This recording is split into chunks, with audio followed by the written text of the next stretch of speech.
Before pitchers were throwing 90, before nationwide leagues and tournaments existed, C4, back on top. and even before men landed on the moon,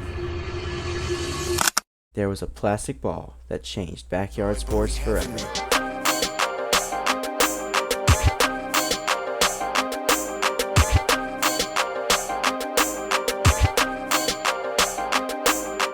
This is the story of the wiffle ball, how a backyard experiment became America's favorite backyard sport. That little plastic ball, it didn't stay just a toy for long. It sparked decades of creativity, competition, and community, carried forward by the people who saw something more in it. It brought unhittable pitches, monster home runs, and highlight reel plays watched by millions. But before the trick pitches and viral clips, before leagues and legends, it started with a father, a son, and a simple problem in the summer of 1953.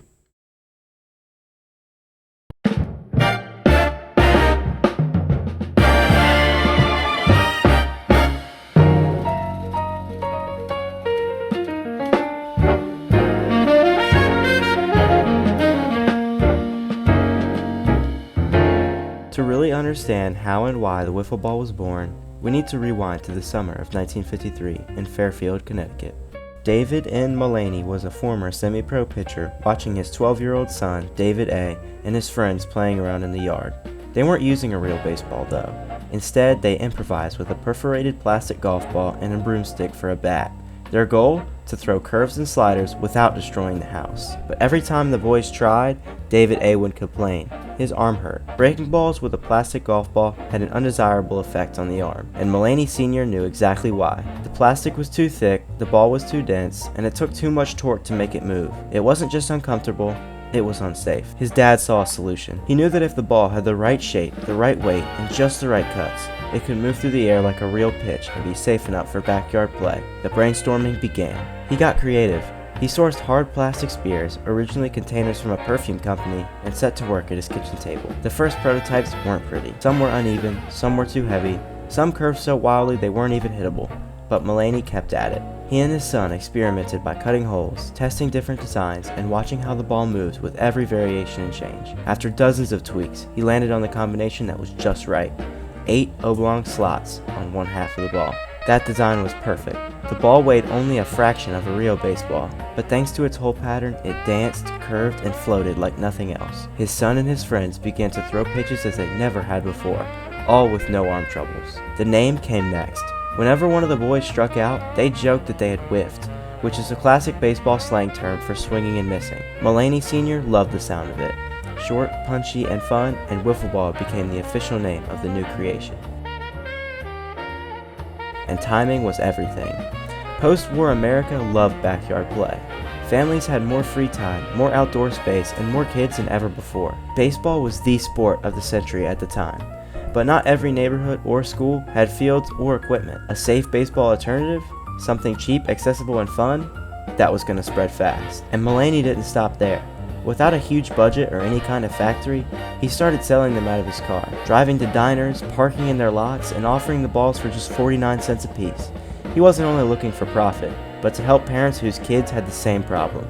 It worked. Word spread fast, and by 1959, Mullany had opened a factory in Shelton, Connecticut, and the wiffle ball was officially making its way across America. The wiffle ball didn't start as just a product. It started as a solution, a simple idea between a father and a son. And that idea would become the foundation of something no one could have predicted, a sport, a culture, and a community that would continue to grow for generations.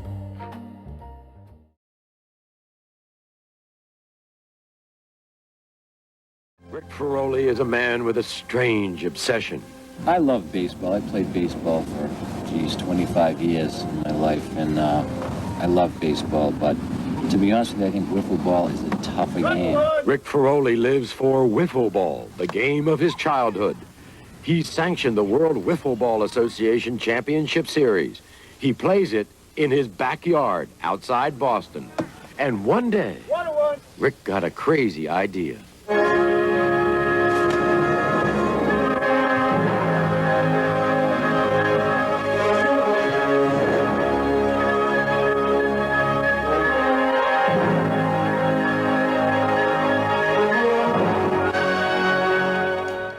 after its invention in 1953, the wiffle ball still needed somebody to believe that backyard wiffle ball could be bigger. And in 1977, that person was Rick Ferroli. Rick wasn't just any random guy. He was a former minor league prospect with a live arm and a passion for competition. And in his mother's backyard in Hanover, Massachusetts, surrounded by trees and a sloping lawn, he built something iconic, a mini Fenway Park.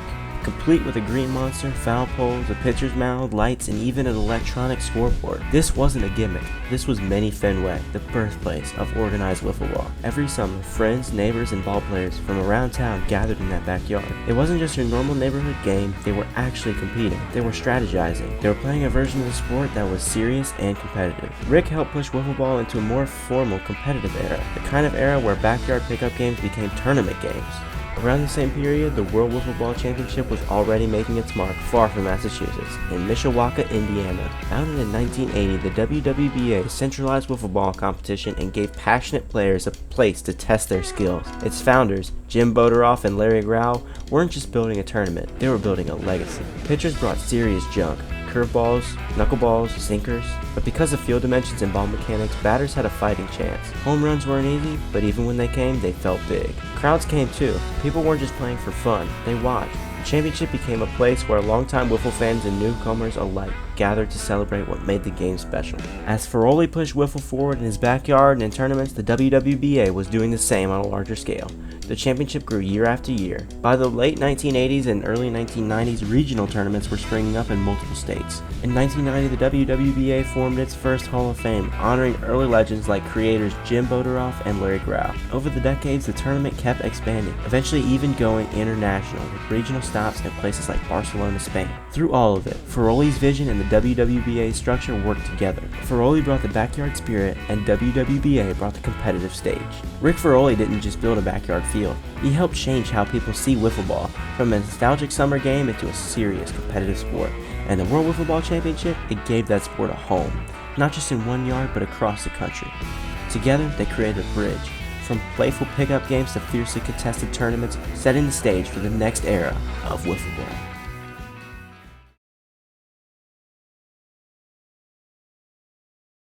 Spring is in the air, and that means only one thing: the start of another wiffle ball season. There have been big changes for 2009. New fields, new rules, new teams, and new players. We'll catch up with all the action on This Month in Wiffle Ball. By the early 2000s, a man by the name of Brett Bevelacqua was cleaning out his garage when he found it. A thin yellow bat and a white plastic ball. Instantly, he was transported back to childhood summers, back to backyard games, and back to laughing with friends. That nostalgia didn't stay nostalgia for long. Brett reached out to a few buddies and got some casual pickup games going again, but after only a few weeks, one of his friends told him to look up wiffle ball online, something that would change everything. What he found wasn't kids in a yard, it was pitchers throwing absolute filth. Risers, cutters, sliders that broke feet at a time. It was hitters launching moonshots. It was leagues, tournaments, a full-on competitive world he didn't even know existed. And once Brett saw it, he knew he had to be a part of it. He created the Palisades Wiffle Ball League, a league that didn't just copy backyard play. Brett wrote rulebooks, set field standards, organized teams, and launched full seasons complete with stats, schedules, standings, and highlight packages. And he didn't stop there. Brett brought wiffle ball to the internet in a way no one had before. He recorded games, edited highlights, posted breakdowns, drama, rivalries, and storylines.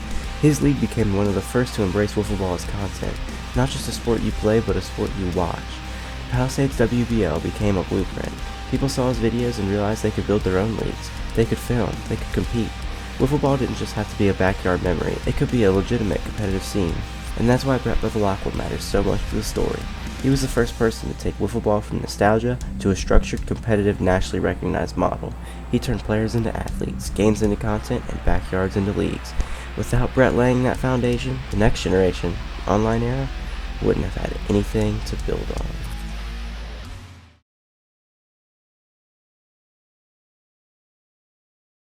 Recently, a viewer posted on my Twitter page at Matt Maisel about a local pitching ace, so I went to check it out, and what I found was a small college pitcher making a giant name for himself. This is Sean Steffy, senior pitcher for the Mount Aloysius baseball team, but to his friends, he's known as Wiffle Boy. Well, it took practice. It didn't start right off the bat. I had to go out in my backyard and just try different things. I watched a lot of YouTube videos and I learned from that. Randy Johnson, eat your heart out. 97. Again. Sean has taken one of our favorite backyard games and has become unstoppable. He uses 4 pitches, a screwball, a slider, That way, once it's spinning, holes are in a line and it breaks left. and what the wiffle ball community calls a drop and a riser. By the late 2000s and early 2010s, wiffle ball had leagues, tournaments, organized play, and structure. But something big was about to change. Wiffle ball was about to hit the internet era, and one player stood at the center of that explosion: Sean Steffy. Sean wasn't just dominant, he wasn't just an ace, he was different. He threw pitches that didn't look humanly possible. Late breaking sliders, droppers, and risers that seemed to climb feet up the zone. And as the competitive scene grew, Sean became one of the first true stars of the modern fast pitch era. But it wasn't just what he did on the field, it was what he did online. Sean Steffy embraced YouTube at a time when almost no one in the wiffle ball world was doing it. He uploaded gameplay videos, wicked pitching montages, tutorials, and breakdowns. And those videos inspired an entire generation. Kids learning their first risers, adults rediscovering the sport, entire leagues forming because someone saw Sean Steffy make a wiffle ball dance on screen. Many saw what Sean did and wondered, how can someone make a ball move like that? He also threw over 95 miles an hour consistently, with a wiffle ball. His channel proved something powerful.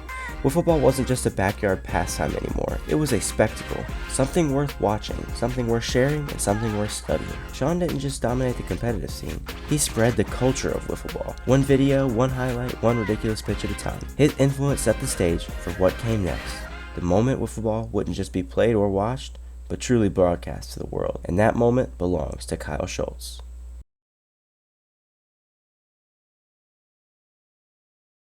It all started in 2010 in the summer in my front yard with Tommy, my 2 brothers, and his sister actually. Just playing pickup wiffle ball as kids in the summer with no responsibilities in the world. By the mid-2010s, wiffle ball had pockets of serious competition across the country. MAW, WWBC, Golden Stick, Fast Plastic, etc. But nothing had pulled the sport into the mainstream. Nothing had taken the backyard game kids loved and turned it into a spectacle. That's where Kyle Schultz changed everything. What started as a group of neighborhood kids filming games on a camcorder became one of YouTube's greatest sports empires. MLW didn't just upload highlights, Kyle shaped it into a professional television-style league. He engineered camera angles, graphics, commentary, full season arcs, and some of the most binge-worthy sports storytelling on the platform. Every rivalry, every walk-off, every meltdown, every championship run, he captured it, edited it, and published it to millions. Today, MLW sits at over 500,000 subscribers, has sponsorships, TV appearances, nationwide tournaments, and fans around the globe who wear merch, study players, and debate stats like it's the MLB. That ecosystem exists because one kid refused to stop filming wiffle ball in his backyard. And yet, while building this empire, Kyle never stopped competing. He's one of the most decorated players in his own league's history. Multiple time champion, multiple time MVP, walk-off after walk-off, clutch hit after clutch hit. Year after year, he leads his team into deep postseason runs. His 6 championships are still replayed by fans who weren't even old enough to watch them live. He's a rare creator who didn't become a behind-the-scenes guy. He stayed in the game, producing elite seasons while running the league itself. That's the legacy of Kyle Schultz. He didn't just dominate the sport, he made the sport. He turned wiffle ball into a brand, a league, a dream, a pathway for millions of young players who grew up watching MLW like it was the MLB. Kyle Schultz didn't create a YouTube channel. He created a universe, and he's still winning inside it. From a tiny plastic ball invented in a Connecticut driveway, to a backyard Fenway Park in Massachusetts, to the World Wiffle Ball Association in Indiana, to the garage rediscovery that sparked modern leagues, to the overpowering legends of MAW, to the full-blown YouTube empire of MLW, wiffle ball has become more than just a kid's game. It's a sport built on creativity, players bending physics, rewriting strategy, and pushing a plastic ball to its absolute limits. It's built on community. Neighbors, friends, and strangers gathering in yards, parks, and makeshift fields across the country. And it's built on passion, from Ferroli's backyard tournaments to Bevelacqua's revival of competitive wiffs to pitchers like Sean Steffy who treat every at-bat as a battle. And now, we're living in the golden age. MLW tours the nation, tournaments stream to thousands, new leagues pop up every year, kids grow up dreaming of being the next Cratch, Robles, Steffy, or McElrath. Wiffle ball never needed a stadium, or a $1 billion TV deal. All it needed was people who believed in it, people who looked at the plastic ball and saw potential, people who picked up a yellow bat and chased something bigger, people who kept the spirit of the game alive, from backyards to championships, from nostalgia to global fandom. This is the story of the wiffle ball, a game that was never supposed to be serious, and became one of the most passionate competitive sports in America. And the story isn't even done, not even close, because every time someone steps on a cracked driveway, chalked up tennis court, or a perfectly built replica field, the history keeps growing, one pitch at a time.